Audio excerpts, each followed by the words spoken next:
हिंदी उत्कर्ष channel को आप like और सब्सक्राइब करें ताकि आपको नई वीडियो का अपडेट मिलता रहे और आप अपने ज्ञान का अर्जन करते रहें। प्रिय विद्यार्थियों, आज हम सभी मानवीय करुणा की दिव्य चमक के प्रश्नोत्तरों पर चर्चा करेंगे। पाठ में आए हुए सभी प्रकार के प्रश्न या पाठ से संबंधित रचना और अभिव्यक्ति, ज्ञानात्मक और बोधात्मक सभी प्रकार के प्रश्नों पे हम सभी विचार करेंगे। तो आइए हम सभी बढ़ते हैं पहले प्रश्न की ओर। पहला प्रश्न इस प्रकार है, फादर बुल्के यानी फादर बुल्के की उपस्थिति देवदार की छाया जैसी क्यों लगती थी। पहला प्रश्न इस प्रकार फिर है, फादर की उपस्थिति देवदार की छाया जैसी क्यों लगती थी। फादर परिमल के सदस्यों से अत्यंत घनिष्ठ एवं पारिवारिक संबंध रखते थे। वे उम्र में बड़े होने के कारण आशीर्वचन कहते थे, दुखी मन से सांत्वना देते थे, जिसके मन में उसी तरह की शांति और सुकून मिलता था जैसे थके हारे यात्री को देवदार के वृक्ष में जिस प्रकार छाया मिलती है, बिल्कुल उनके सानिध्य से मिलती थी। इसलिए उनकी उपस्थिति को देवदार की छाया जैसा लगता था। जैसे देवदार की छाया में व्यक्ति को केवल थकान से, धूप से सुख मिलता है, ठीक उसी प्रकार फादर के सानिध्य से मिलता था। आइए दूसरे प्रश्न पर विचार करें। दूसरा प्रश्न इस प्रकार है, फादर बुल्के भारतीय संस्कृति के एक अभिन्न यानी अलग नहीं, जिनको अलग न किया जाए अंग है, किस आधार पे ऐसा कहा गया है। फादर बुल्के भारतीय संस्कृति के अभिन्न अंग बन चुके थे। उन्होंने भारत में रहकर अपने देश, परिवार आदि को पूरी तरह से भुला दिया था। 47 वर्षों तक भारत में रहने वाले फादर केवल 3 बार ही अपने परिवार से मिलने बेल्जियम गए, यानी इतने लंबे अंतराल तक भारत में रहे, लेकिन मात्र 3 बार ही अपनी मातृभूमि बेल्जियम गए। वे भारत को ही अपना समझने लगे थे। वे भारत की, जब भी कोई पूछता था आपकी मातृभूमि कहाँ है, वह सटीक सा जवाब देते थे, हमारी मातृभूमि तो भारत है। भारत को सदैव अपनी मातृभूमि समझते थे। वह भारत की मिट्टी और यहाँ की संस्कृति में रच बसे हुए थे। पहले तो उन्होंने यहाँ रह की पढ़ाई की, फिर डॉक्टर धीरेन वर्मा के सानिध्य में राम कथा उत्पत्ति एवं विकास पर अपना शोध प्रबंध पूरा किया। उन्होंने प्रसिद्ध हिंदी अंग्रेजी शब्दकोश भी तैयार किया। इस तरह वे भारतीय होकर रह गए। भारतीय संस्कृति और गतिविधियों में पूरी तरफ से वह लिप्त हो चुके थे, यानी पूरी तरफ से अपना ध्यान लगा चुके थे। आइए प्रश्न संख्या 3, पाठ में आए हुए उन प्रसंगों का उल्लेख कीजिए जिनसे फादर बुल्के का हिंदी प्रेम प्रकट होता है। यानी उन प्रसंगों पे चर्चा करनी है जिससे फादर का हिंदी के प्रति प्रेम प्रकट हो। फादर बुल्के का हिंदी प्रेम प्रकट करने वाले प्रसंग निम्नलिखित हैं। फादर बुल्के ने कोलकाता से बीए करने के बाद हिंदी एमए हिंदी इलाहाबाद विश्वविद्यालय से किया था। उन्होंने प्रामाणिक अंग्रेजी हिंदी शब्दकोश भी हिंदी में तैयार किया था। मातरलिंग के प्रसिद्ध नाटक ब्लू वर्ल्ड का हिंदी में नील पंछी नाम से रूपांतरण किया था। यानी एक नाटक था जो अंग्रेजी में था ब्लू वर्ल्ड, उसका उन्होंने हिंदी में नील पंछी नाम से रूपांतरण किया था। हिंदी की जिज्ञासाएं हैं। इलाहाबाद विश्वविद्यालय से उन्होंने रिसर्च यानी पीएचडी के लिए शोध कार्य किया। राम कथा उत्पत्ति एवं विकास विषय पर उन्होंने अपना रिसर्च किया था। परिमल जो एक संस्थान थी, पत्रिकाएं आदि निकलती थी, परिमल नामक हिंदी साहित्यिक संस्था के सदस्य बने। वे हिंदी को राष्ट्र का गौरव दिलाने के लिए सतत यानी कंटिन्यू प्रयास करते रहे, यानी बहुत ज़्यादा प्रयास। शायद कोई भारतीय उतना प्रयास नहीं करता जितना हिंदी के लिए फादर बुल्के ने प्रयास किया। चौथा प्रश्न इस प्रकार है, इस पाठ के आधार पर फादर कामिल बुल्के की जो छवि उभरती है उसे अपने शब्दों में लिखें। फादर कामिल बुल्के की छवि संकल्प से सन्यासी थे। कोई हर व्यक्ति कुछ जो है सन्यासी होता है, लेकिन दिखावे की प्रवृत्ति में हो जाता है, लेकिन वह संकल्प से पूरी तरह वो संकल्पित हो चुके थे। उनका लंबा शरीर ईसाइयों के सफ़ेद चूंगे में ढका रहता था। उनका रंग गोरा था तथा चेहरे पे सफ़ेद भूरी दाढ़ी थी जैसे अंग्रेजों की होती थी। उनकी आंखें नीली थी, मिलनसार थे। एक बार संबंध बना लेने पे सालों साल निभाते थे। बिल्कुल बड़ी ऊंची बात है। संबंध बनाना बिल्कुल आसान है, हम किसी से संबंध बना सकते हैं, लेकिन बने कितने दिनों तक रह सकते हैं ये बात बिल्कुल निर्भर करती है कि हम कैसे बने रह सकते हैं। वे पारंपरिक जलसों में पुरोहित या बड़े भाई की तरह उपस्थित होकर आशीर्वादों से भर देते थे, जिसके मन को अद्भुत शांति मिलती थी। उस समय उनकी छवि देवदार के विशाल वृक्ष जैसी होती थी। फादर लेखक ने फादर बुल्के को मानवीय करुणा की दिव्य चमक क्यों कहा है? प्रश्न संख्या 5, लेखक ने फादर बुल्के को मानवीय करुणा की दिव्य चमक क्यों कहा है? उसका उत्तर इस प्रकार है। लेखक ने फादर कामिल बुल्के को मानवीय करुणा की दिव्य चमक इसलिए कहा है क्योंकि फादर नेक दिल वाले व्यक्ति थे, जिनकी रगों में दूसरों के लिए प्यार, अपनत्व और ममता भरी थी। वह लोभ, क्रोध, कटुभाषिता से कोसों दूर थे। यही तो व्यक्ति के लिए पतन का कारण है। काम, क्रोध, मद, लोभ, ये नाथ नरक के पंथ, ये व्यक्ति को पतन की ओर ले जाते हैं। इन सभी से फादर बुल्के दूर थे। वे अपने परिचितों के लिए स्नेह और ममता रखते थे। वे दूसरों के सुख दुख में सदैव शामिल होते थे। बिल्कुल, परहित सरस धर्म नहीं भाई, दूसरों के हित के जैसा कोई धर्म ही इस दुनिया में नहीं है। सदैव दूसरों के लिए वो तत्पर थे और अपने सांत्वना भरे शब्दों से उनका दुख हर लेते थे। लेखक को अपनी पत्नी और बच्चे की मृत्यु पे फादर के सांत्वना भरे शब्द शांति मिली थी। लेखक अपने दुख की चरम अवस्था पे था, लेकिन फादर के वे शब्द उसे एक जादुई भरे लगे थे, यानी उसके दुखों को छूमंतर कर दिए थे। वे अपने प्रेम और वात्सल्यता के लिए जाने जाते थे। प्रश्न संख्या 6, फादर बुल्के ने सन्यासी की परंपरागत छवि से अलग एक नई छवि प्रस्तुत की है कैसे? यानी पूछा जा रहा है कि फादर बुल्के जो पहले के सन्यासी थे उनसे अलग हटकर एक नए प्रकार की सन्यासी की किस तरह छवि प्रस्तुत की है? उत्तर इस प्रकार है।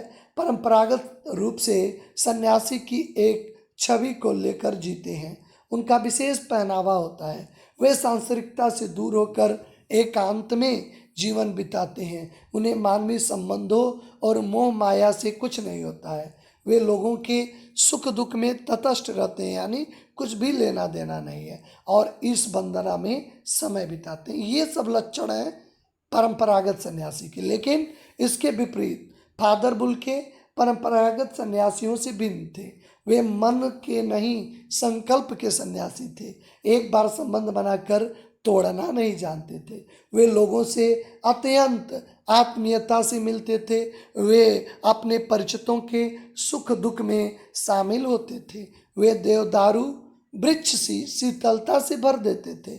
इस तरह उन्होंने परंपरागत सन्यासी से हटकर अपनी अलग छवि प्रस्तुत की थी, यानी जो पहले के सन्यासी थे उनसे अलग हटकर छवि प्रस्तुत की थी। प्रश्न संख्या 7, आशय स्पष्ट करना है। नम आंखों को गिनना मतलब स्याही फैलाना। फादर को याद करना एक उदास साथ संगीत सुनने जैसा है। तो आइए इस दोनों आशय को एक एक करके समझते हैं। यानी उनकी आंसुओं को गिनना मतलब स्याही फैलाना जैसा है। इसका आशय यह है कि फादर की मृत्यु पे अनेक साहित्यकार, हिंदी प्रेमी, ईसाई धर्मानुयायी एवं इतनी लोग संख्या में उपस्थित होकर शोक संवेदना प्रकट कर रहे थे कि उनकी गणना करना कठिन था। लेखक को अंदेशा था कि फादर का भारत में कोई अपना नहीं है। अगर कोई अपना होता तो रोने वाला होता, लेकिन इसके बावजूद भी इतने अधिक लोग थे। इसलिए कभी यहाँ पे लेखक ने एक तुलना की है कि आंखों की स्याही ये आंखों को गिनना मतलब स्याही फैलाना है, अर्थात उनकी संख्या अनगिनत थी। ख का आशय इस प्रकार है कि फादर को याद करते ही उनका करुणामय, शांत एवं गंभीर व्यक्तित्व हमारे सामने आ जाता है। उनकी याद हमारे उदास मन को विचित्र सी उदासी एवं शांति से भर देती है। ऐसा लगता है फादर को याद करना किसी एकदम बिल्कुल शांत संगीत को सुनने जैसा है। अगर फादर को आप याद करते हैं तो बिल्कुल एक शांत संगीत को सुन रहे हैं। आइए अब रचना और अभिव्यक्ति के प्रश्नों पे विचार करते हैं। आपके विचार से फादर बुल्के ने भारत में आने का मन क्यों बनाया होगा? क्यों भारत को ही चुना होगा? भारत की गणना प्राचीन काल से ही ज्ञान और आध्यात्म का केंद्र रहा है। ये ऋषि मुनियों की पावन भूमि है। यहाँ गंगा जमुना जैसी मोक्षदायिनी नदियाँ बहती हैं। इसी भूमि पे राम, कृष्ण, गौतम बुद्ध, महावीर, स्वामी गुरु नानक, रैदास, तुलसी दास आदि महापुरुषों ने जन्म लिया है। वे अपने कार्य और व्यवहार से दुनिया को शांति का संदेश दिया है। फादर बुल्के इन महापुरुषों से प्रभावित हुए होंगे। ये सब महापुरुषों की जीवनी को देखा होगा और जैसा कि हम जानते भी हैं, भारत आध्यात्मिक क्षेत्र में अगर भारत जिज्ञासाएं किसी की शांत नहीं कर सकता तो शायद कोई और देश हो जहाँ पे शांति मिलती हो। बिल्कुल ही भारत इस मामले में निपुण है और सदियों से ये परंपराएं हैं। प्राचीन काल से यहाँ पे आध्यात्मिक चिंतन होता रहा है। प्रश्न संख्या 9 बहुत सुंदर है। मेरी माँ जन्मभूमि, रैम्स चैपल। इस पंक्ति में फादर बुल्के अपनी जन्मभूमि के प्रति कौन सी भावनाएं व्यक्त होती हैं? आप अपनी जन्मभूमि के बारे में क्या सोचते हैं?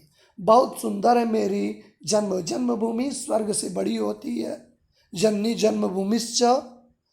फादर बुल्के भी कहते हैं कि बहुत ही सुंदर है। इस पंक्ति से बुल्के अपनी मातृभूमि के प्रति असीम लगाव प्रकट हुआ। इसी लगाव और मातृभूमि के प्रेम के कारण उन्हें मातृभूमि बिल्कुल सुंदर लग रही है। वे अपनी मातृभूमि के बारे में फादर बुल्के जैसे ही सुंदर भावना रखते हैं। यहाँ पे अपनी विचारधारा देनी है, इसलिए आप अपने शब्दों को जोड़ लेंगे। मेरी जन्मभूमि भी स्वर्ग के समान सुंदर है, समस्त सुखों का भंडार है। यह हमारा पोषण करती है तथा हमें स्वस्थ एवं बलवान बनाती है।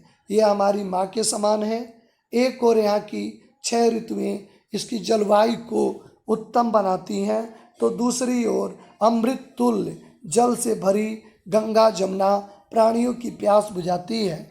मैं अपनी मातृभूमि पे गर्व करता हूँ और इसकी रक्षा करते हुए सर्वस्व समर्पित करने को तत्पर रहता हूँ। कुछ पाठ्येतर प्रश्न हैं, देखा जाए। फादर बुल्के की मृत्यु से क्यों आहत है? लेखक फादर बुल्के की मृत्यु से क्यों आहत है?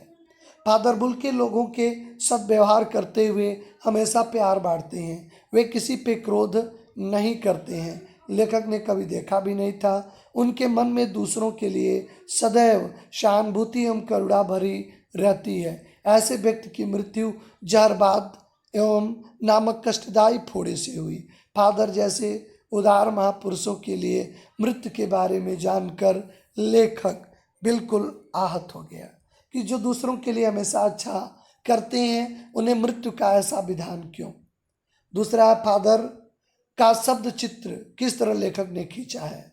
लेखक ने फादर का शब्द चित्र खींचते हुए लिखा है, एक लंबी पादरी के सफ़ेद चोंगे से ढकी आकृति, गोरा रंग, सफ़ेद चाई मारती, भूरी दाढ़ी, नीले रंग की आँखें बाहें खोलकर गले लगाने को आतुर, जिनका दबाव लेखक अपनी छाती पे महसूस करता है। परिमल क्या है? लेखक को परिमल के दिन क्यों याद आते हैं? परिमल इलाहाबाद की एक साहित्यिक संस्था है जिसमें युवा और प्रसिद्ध साहित्य प्रेमी अपनी रचनाएं और विचार एक दूसरे के समक्ष रखते हैं। लेखक को परिमल के दिन याद आते हैं। फादर भी परिमल से जुड़े थे। लेखक अन्य साहित्यकारों हंसी मजाक होते रहते थे। गोष्ठियों में गंभीर बहस होती थी, लेखकों की रचनाओं पे बेबाक राय देते थे। चौथा है, फादर का सानिध्य पाकर लेखक को क्यों ऐसा लगा कि जैसे देवदारू के वृक्ष में खड़ा है। फादर का सानिध्य उत्सवों के अवसर पर फादर बड़े भाई और पुरोहित के समान खड़े होते थे, आशीर्वादों से भर देते थे। लेखक को उनका बच्चा और पहली बार उनके मुंह में फादर द्वारा अन्न डालना, उनकी आंखों में चमकता वात्सल्य आज भी याद है। यह वात्सल्य और सानिध्य उसी तरह से भर देता है जैसे देवदारू की वृक्ष शीतल छाया से किसी यात्री को भर देती है। फादर की पारिवारिक पृष्ठभूमि और उनके स्वभाव की सीमा तक उन्हें सन्यासी बनाने में सहायक सिद्ध हुई। स्पष्ट कीजिए। फादर में उनके माता पिता और 2 भाई और 1 बहन थी। उनके पिता व्यवसायी थे, एक भाई बेल्जियम में पादरी हो गया था, दूसरा भाई काम करता था। उनका भरा पूरा परिवार था। उनकी बहन जिद्दी और सख्त थी, उसने देर से शादी की थी। पिता और भाइयों के प्रति मन में शुरू से ही लगाव न था, वे अपनी माँ को बराबर याद किया करते थे। इस तरह उनकी पारिवारिक पृष्ठभूमि और स्वभाव उन्हें सन्यासी बनाने में सिद्ध हुआ।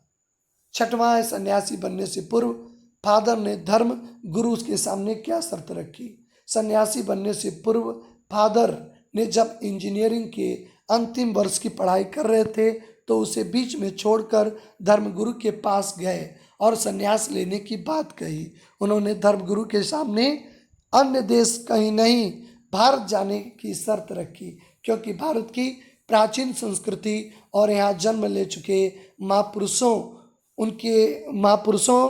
ने उनके मन में भारत के प्रति आकर्षण पैदा किया। हिंदी उत्कर्ष चैनल को आप लाइक और सब्सक्राइब करें ताकि आपको नई वीडियो का अपडेट मिलता रहे और आप अपने ज्ञान का अर्जन करते रहें।